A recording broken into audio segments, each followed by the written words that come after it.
Hey, this is Seth Wenning with another AFI 100 Greatest American Film List review.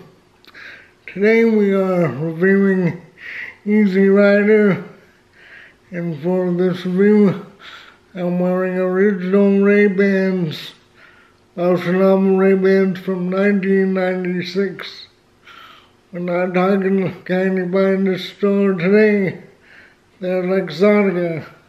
These are the original ones that date back to 1936.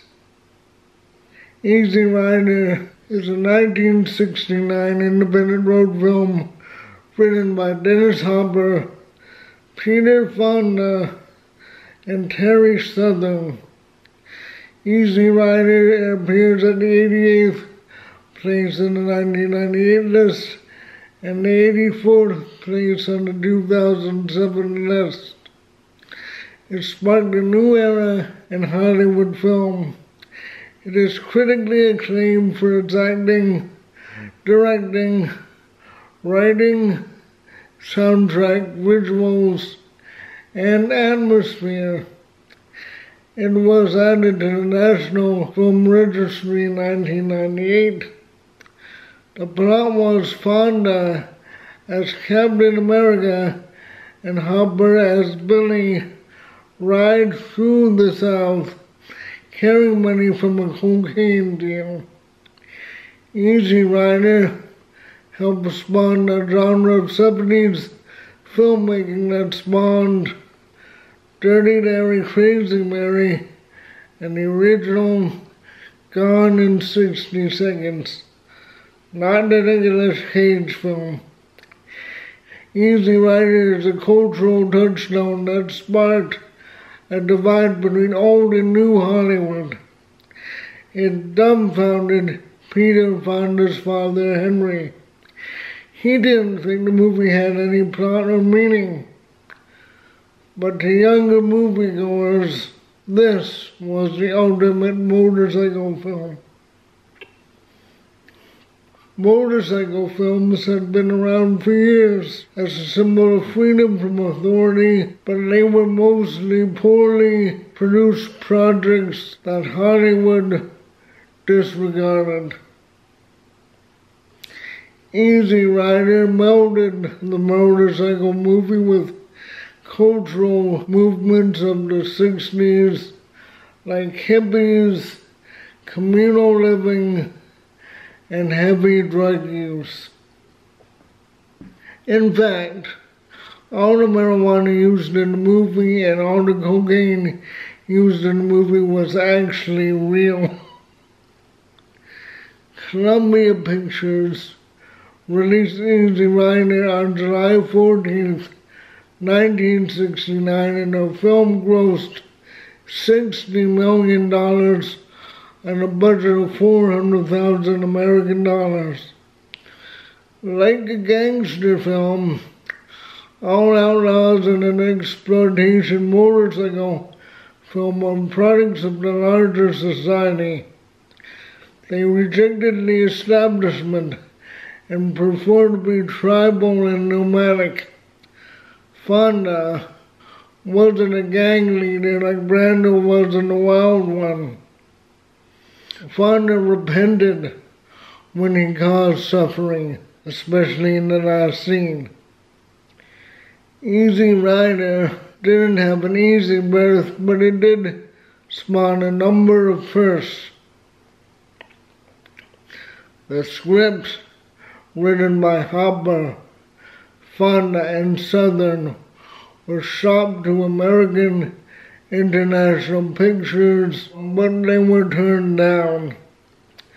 Finally, they ended up with a shoestring budget at Columbia Pictures, but there was no money for a soundtrack.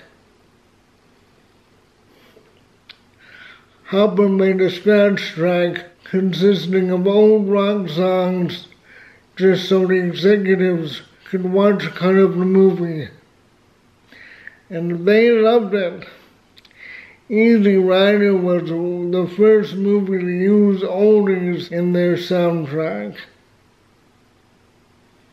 Another first was that Easy Rider linked motorcycles with counterculture, two forms of rebellion. Other movies tried but pointed to motorcycles as rebellion, not the people who rode them. The movie had its off notes, like when Captain America, Fonda, and Billy Hopper spend their time in a hippie commune. For me, it seems out of place, because in the time I first watched it, bikers and hippies were two different demographics, with different ideals and politics. But in 1969, they had similar hearts. Nomadic people who were striking out against the static society that attempted to define them. Jack Nicholson gives a star-making performance in Easy Rider. He plays a small-town lawyer, George Hanson. He gets them out of a jam and they pay him back. It's hard to tell whether Easy Rider made Jack's career or did Jack make Easy Rider.